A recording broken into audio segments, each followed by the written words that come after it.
Καλησπέρα και καλώς ήρθατε σε άλλη μια λέξη εκφραστικής ανάγνωσης εν μέσω κορονοϊού 2020. Σήμερα θα διαβάσω ένα κεφάλαιο από το μυθιστόρημα Tell it to the Bees της Fiona Shaw. Είναι συμπαθητικό μυθιστόρημα, θα το πρότεινα. Διαβάζεται γρήγορα. Γυρίστηκε και ταινία προσφάτως, αλλά η ταινία κατά τη δική μου άποψη ήταν μία μικρή αποτυχία. Οπότε, αν αποφασίσετε να αναζητήσετε το συγκεκριμένο κομμάτι, προτείνω το βιβλίο παρά την ταινία. Κεφάλαιο 19. Lydia felt clumsy. The woolen socks were itchy, and the boots heavier than anything she'd ever worn. Her feet caught every root, every knuckle of stone on the path. She couldn't swing her elbows like Jean did, and though it was Jean who had the heavy haversack, it was Lydia that had to call a short halt at the top of the first hill. She bent forward, hands on her thighs, while her heart slowed. "You should have brought someone used to this," she said when she'd caught her breath. "Making bits for wirelesses doesn't help much." Jean looked across the moorland, the brown coloured inn here and there with purple heather, slender sheep trails dipping away to invisibility, the pale sky and curtain of shadow on the hill, waiting for the sun to lift higher. She listened to the sound of small birds at work. "You'll soon find your walking legs. Eat this," she said, handing Lydia a piece of oatcake, "and the shoes will ease up." "You sound like someone's mother," Lydia said, but Jean didn't reply, and they walked on in silence. The landscape was vast and endless. It unnerved Lydia. No hedges or railings or trees. No other people. No animals. None that she could see, anyway. She hadn't been on a walk like this before, and she was unsure of herself. She wondered whether there was something more she ought to be doing. The sun drew higher in the sky, and the day grew warmer. Jean stripped off her sweater and tied it around her waist. Lydia opened the buttons on her cardigan. They walked steadily, and Lydia discovered that Jean was right and that her heart and lungs had found their own rhythm.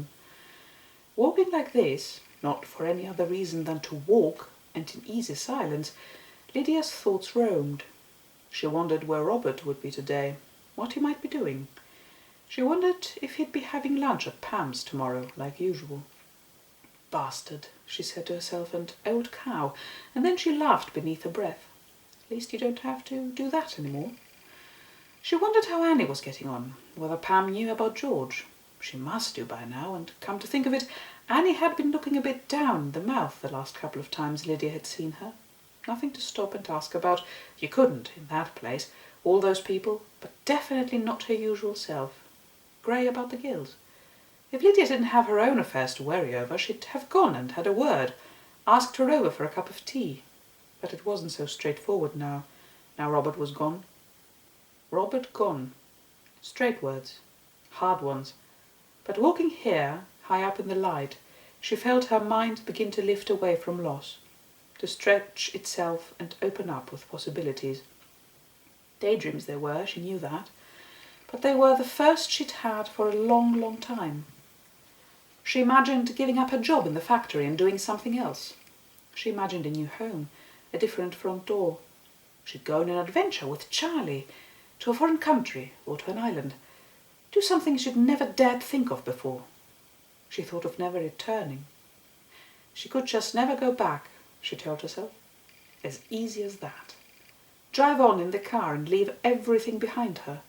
Get to the seaside, get a job, forget about Robert, forget about the rent. Maybe she'd even meet someone else some day. Bring Charlie out there. He'd love to live by the sea. But her thoughts faltered with Charlie. They didn't feel as simple when she thought of him, and her mind swung away. She looked out across the moorland scrub and quickened her pace. Jean had promised a valley to her, with cows and fields, a stream and trees, a greener, softer landscape, and Lydia wanted to be there now. "I can't see any trees," she said. "Not proper ones. Are you sure about the valley?" "We'll be dropping down to it in about a mile," Jean said. "My dad used to go off hiking, but he wouldn't take me. It was fine women walking to work, but they weren't to do it for recreation. Then it was only for boys. Did he tell you that? I think he simply didn't want me along. He always dressed up his dislikes into morals. I've never done this before, Lydia said. Never just walked. Jean looked at Lydia, and Lydia had the feeling that she had shocked Jean with this. Not even when you were little, Jean said. Not even with your uncle? Of course we walked, but it was always to school or the shops or the park, for something. You don't wear special shoes for that. Jean laughed. But are you regretting it? She said. Wishing you were home with a book? It's good for letting your thoughts run, Lydia said. Daydreaming. I haven't done that in a long while. Jean took off her haversack and fished out the water bottle. She passed it to Lydia. The more you drink, the lighter my load, she said, stretching her arms back behind her head and dropping them forward. Lydia drank. It felt wonderful to be this thirsty and then to drink. She looked over at Jean, squatted down, looking at the path. The back of her shirt was dark with sweat. Lydia watched as Jean reached to pick up a pebble. She watched her muscles dance beneath the cotton. She watched the strong, slender rise of her spine, and she wondered if she'd ever been in love, if she'd ever had a man touch her.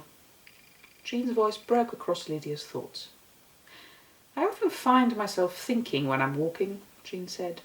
Sometimes I lean my worries up against the rocks as I walk. But sometimes something comes to me, about a difficult case maybe, that I hadn't thought of in the surgery. A diagnosis, an answer. Lydia saw how the curls at the nape of her neck were tight and damp. She passed her the bottle. You'll have to come dancing in return, she said. Come out on a Friday night with the girls. I bet you've never done that. Jean laughed. I'm not a great one for dancing. It doesn't matter how you do it. Get dressed up, forget about the week, enjoy yourself. What were you daydreaming about? Jean said, and they both laughed because they knew she was changing the subject. This and that. Lydia looked away. A different life. What kind of different life? Lydia shrugged. I don't know.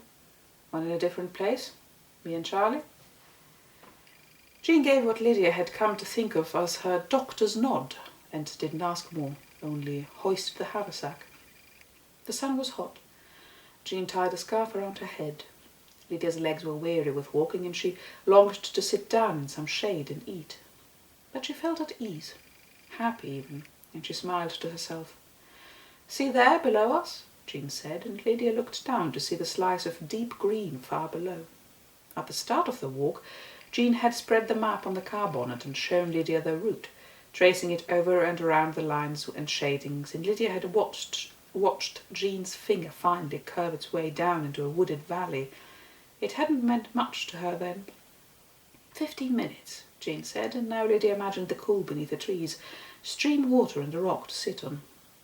As the path dipped, it curved its way through a high moor meadow flecked with yellows and greens and tiny brazen pinks.